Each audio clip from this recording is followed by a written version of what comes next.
A series of correlations between the number of months each African American male who has sex with other men was HIV positive and each of the dependent variables, use of mental health services, level of internalized homonegativity, experience of stigma and homophobia, and level of disclosure about men who have sex with other men, attractions, and behaviors to community and family was conducted separately for gay identified and bisexually identified African American males who have sex with other males. Only one correlation was statistically significant. For the gay identified HIV positive African American males who have sex with other males, length of time diagnosed as HIV positive was marginally associated with disclosure about males who have sex with other males, attractions, and behaviors to community and family. R was 0.21, P was 0.013. Thus, gay identified African American MAM showed a trend toward being more likely to disclose their sexual attractions to men the longer they were HIV positive. There were no significant correlations between the length of HIV diagnosis and any of the dependent variables for bisexually identified African American males who have sex with other males. Discussion. Our results showed that gay identified HIV positive African Americans MSM, or African American males, sex with other males, used more mental health services, had less internalized homonegativity, and reported experiencing fewer instances of stigma or homophobia than gay identified HIV African American MSM. It was not possible to tell from our data whether HIV positive men were more likely to have used mental health services because they had more mental health concerns. If these services were more available to them as a result of our diagnosis, if they were more willing to seek out help because of their HIV diagnosis or for some other reasons, it was also not possible to tell from our data why gay-identified HIV-positive African American men who sleep with other males moved toward more self-acceptance of their sexual attractions and behavior as evidenced by their lowered levels of internalized homophobia. Perhaps this self-acceptance was related to having experienced less stigma and homophobia as children and adults, but it is also possible that respondents were less likely to report experiencing stigma and homophobia if they did not internalize it. Perhaps this self-acceptance arose out of their need to access HIV treatment and additional services, which may have had the unanticipated benefit of increasing their contact with the gay community, as well as giving them access to supportive mental health and other services. Our data suggests that gay-identified African American MSM were more likely to disclose their MSM attractions and behaviors the longer they had been diagnosed with HIV, thus making it more likely that they would have more open contact with members of the gay community. HIV-positive bisexually identified African American MSM showed a different pattern of results with one exception.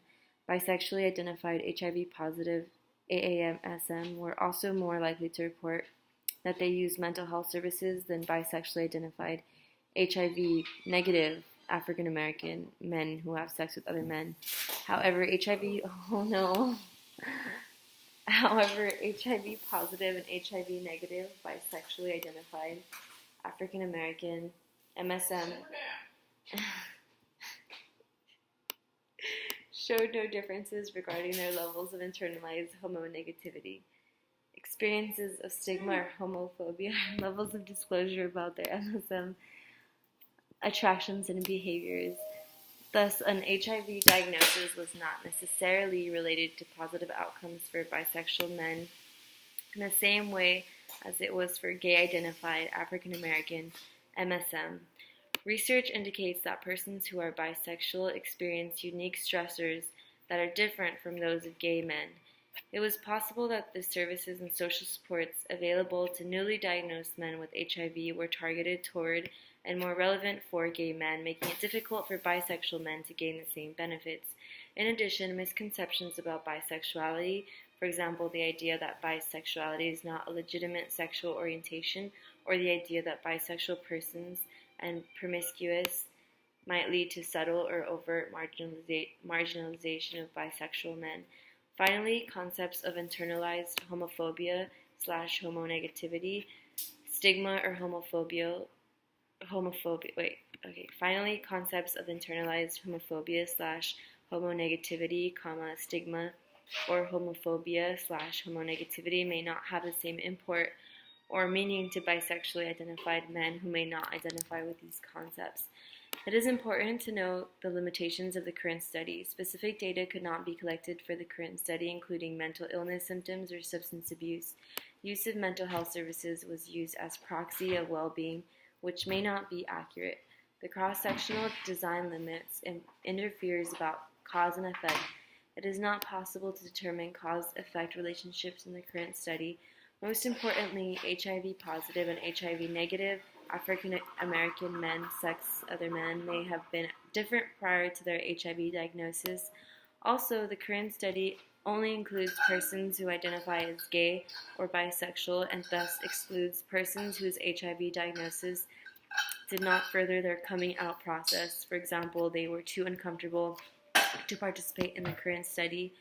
For the current study, it is not possible to determine how HIV status disclosure relates to men who have sex with other men who also have not disclosed their sexual orientation. It should be noted that disclosure of HIV status or sexual orientation is not always associated with positive events, and this process may differ across racial, ethnic groups. Findings from the current study suggest that being diagnosed with HIV can be associated with positive factors in life, perhaps by forcing the individual to confront stigma and related psychosocial stressors in the context of a supportive environment. For example, the services available to HIV-positive individuals. Accordingly, it is important that agencies continue to offer mental health and other supportive services to African American MSM who have been newly diagnosed with HIV. This is particularly important to minority populations like African American MSM, given the unique stigma associated with sexual minorities in the African American community. We suggest that HIV supportive services tailored to the unique needs of bisexual individuals also be offered to address the specific stigma associated with being bisexual and the general lack of support or sense of community or bisexual persons. Sensitivity training on bisexual issues for staff members and qualitative research on the needs of bisexual persons who have been diagnosed as HIV positive may help agencies serve this population better. Okay. Yay, I'm done.